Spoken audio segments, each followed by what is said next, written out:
Let's go to the UK now, where two Afghan nationals seeking asylum have each been sentenced for the rape of a 15-year-old girl. Footage of the assault is so harrowing that it was feared it could trigger a riot.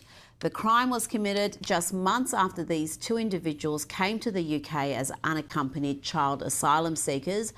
One defence lawyer argued that cultural differences played a part. He said that the defendant is not used to a society where women are free and deemed equal to men. He is morally at sea. There are massive cultural barriers that have become massive moral barriers. And that again seems to be at the heart of this debate, Douglas. Should the UK have migration or have these asylum programs with cultures that are not really compatible with Western values? Well, I like the way in which the defendant's lawyer phrased that. It almost sounds like there's sort of equal moral culpability in that he happened to come from a different society and we don't have the same norms as that society. So it's a kind of six of one, half a dozen of the other problem. The British public didn't ask for people like this to be in their country. We didn't ask to have sometimes more than 1,000 people coming illegally by boat each day. We didn't ask for that. And we didn't ask for the importing of people from cultures where women are regarded as chattel. And for this to be the defense, I mean, I have seen this before and have seen cases like this before. There was a case I wrote about in my book, The Strange Death of Europe, almost 10 years ago, where a man from Eritrea gave an interview in which he said, well, where I'm from, you can just grab a woman off the street and rape her.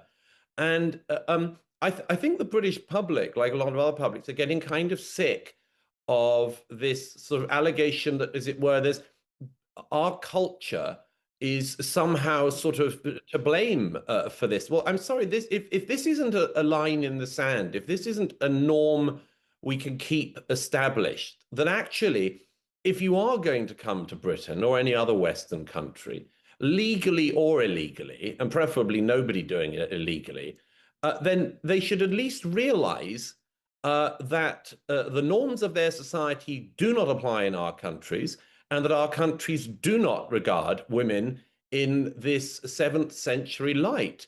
And it's really appalling. And you mentioned, Rita, that a crucial fact there about the footage.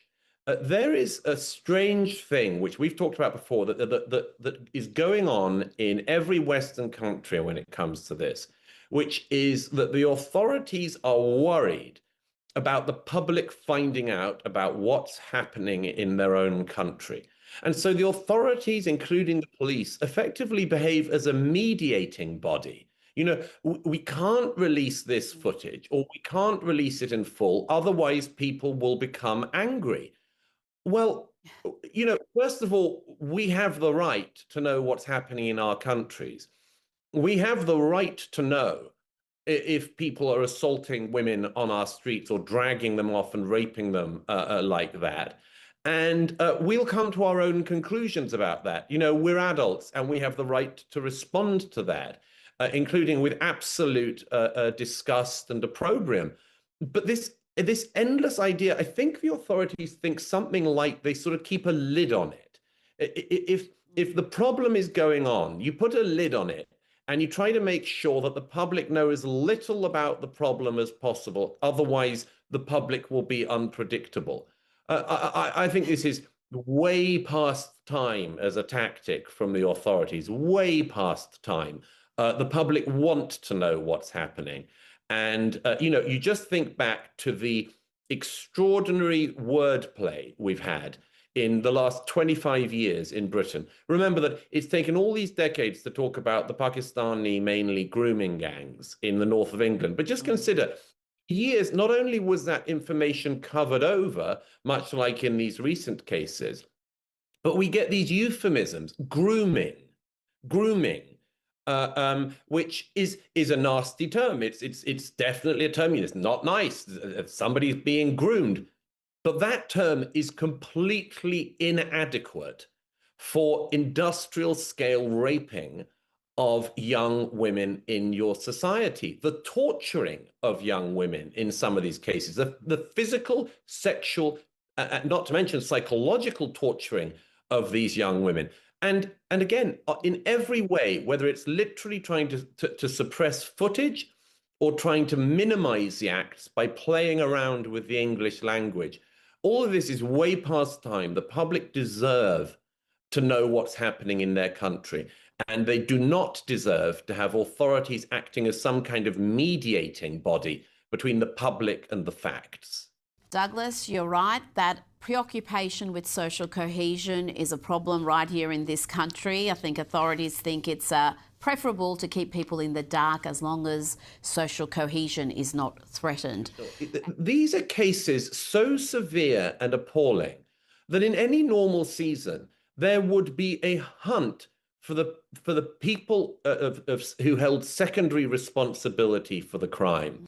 That is, the people who allowed these people into the country. If you have a rapist coming into your country, there should be heads rolling, metaphorically, in departments in Whitehall. There should be immigration officers, border force officers, and others, government ministers, people in the Home Office and elsewhere, held responsible for this.